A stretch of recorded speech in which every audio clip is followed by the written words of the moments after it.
Hello students, how are you?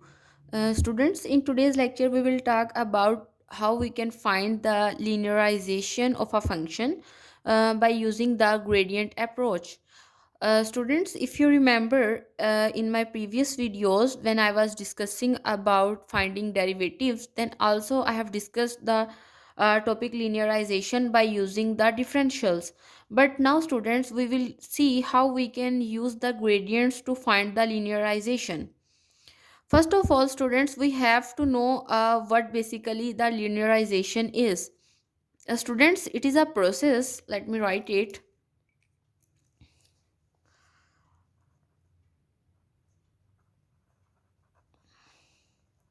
Linearization is a process of taking the Yes, students, linearization is a process of taking the gradient of a non-linear function. Students, we have a function, and basically our function would be differentiable function. So that's why we can take its gradient, okay? And our function is a non-linear function. And we take its derivative with respect to all the variables. Definitely, when we take the partial derivative, definitely if we have a two variables, then we take its partial derivative with respect to x and partial derivative with respect to y, and so that's why we will take its partial derivative with respect to all the variables and creating a linear representation at that point. Means we have a particular point, and at that point we have a non-linear function, but we can use the linearization technique to find the linear representation of that function at a particular point. Now students, it has some applications, like it is used in stability analysis. It is also used in Laplace transform,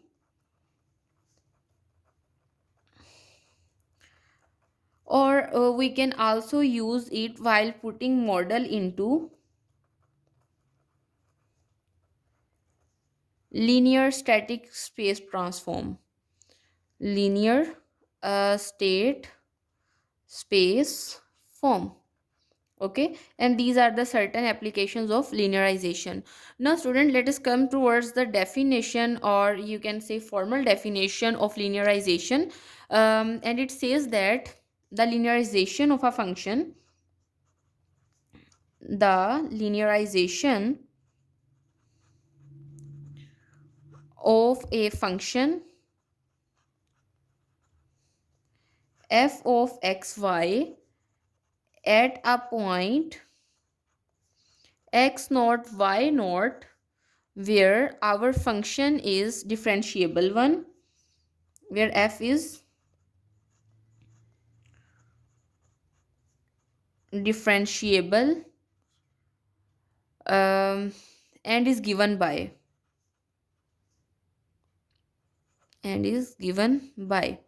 we can denote it as L of x of y, and it is equals to f of x naught y naught. Means our function, means we will find the value of our function at the point that is given, and so that's why I have written down f of x naught y naught plus partial derivative of f with respect to x at the point x naught y naught, and into x minus x naught plus partial derivative of f with respect to y at point x naught y naught into y minus y naught. Okay students, and this is the formula for finding linearization. Yes students, this is the formula, and this approximation means f of xy, our function is nearly equal to L of xy, and we say that it is called the standard linear approximation of our function at the point x naught y naught. Okay, means our function, that a function given to us is non-linear, and we are trying to find its linear representation at the point that is x naught y naught. Now students, let us look at a particular example and try to understand what this idea basically says. Now students, the example is, you are asked to find the linearization linearization of the function f of x of y is equals to x square minus xy plus 1 by 2 y square plus 3. at the point, and the point is 3 comma 2. Now student, let us look at its solution. First of all we need to find its gradient, and definitely the ith component would be our partial derivative of f with respect to x, and the jth component would be f of y. Okay, so first of all, as you know that our function is this, so we will take its gradient. Means gradient of f would be equal to gradient of x square minus xy plus 1 over 2 y square plus 3. And students, you know that first of all we will take its partial derivative with respect to x, and then we will take its partial derivative with respect to y. Now students, if you don't know that how we can find the partial derivative, so students, you can search it on my previous videos. Okay, but I will explain a little bit here also. For example, gradient of f is equals to partial derivative with respect to x, so y would be treated as a constant. So I will get here, here we can apply the power rule, like we can get here 2x, and the partial derivative with respect to x would be 1, and here I will get y into I vector, plus the partial derivative with respect to y, so its partial derivative would be 0, because when we are dealing with respect to y, then x would be treated as a constant, and the partial derivative of constant equals 0 definitely. And so that's why here I will get minus x plus y into j vector.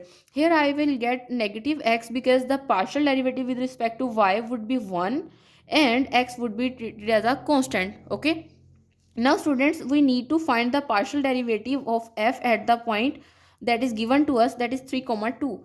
And if I substitute the point here, then I will get 2 into 3 minus 2 times I vector plus negative 3 plus 2 times j vector. Okay, means I have replaced the values of x and y that are given to us.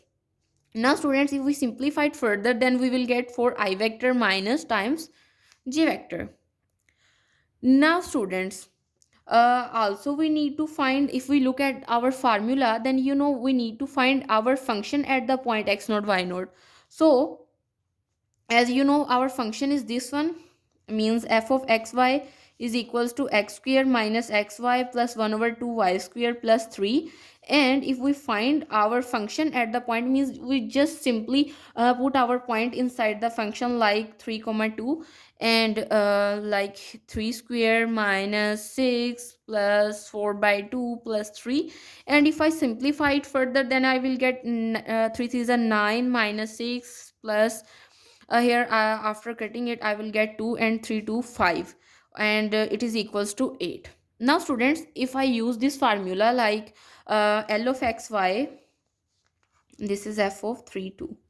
Okay, and the formula is basically says L of, mean the standard linear approximation would be equal to f of x naught y naught, and its value is 8. Okay, so substitute 8 here, plus partial derivative of x with respect partial derivative of f with respect to x at the point x naught y naught is basically the ith component, and so I will write here 4 into x minus x naught, and our x naught, basically this is x naught and this is y naught value. Okay, and it is equals to minus 3, plus in the similar way the partial derivative of f with respect to y is this jth component, means here I will get negative 1 into y minus 2.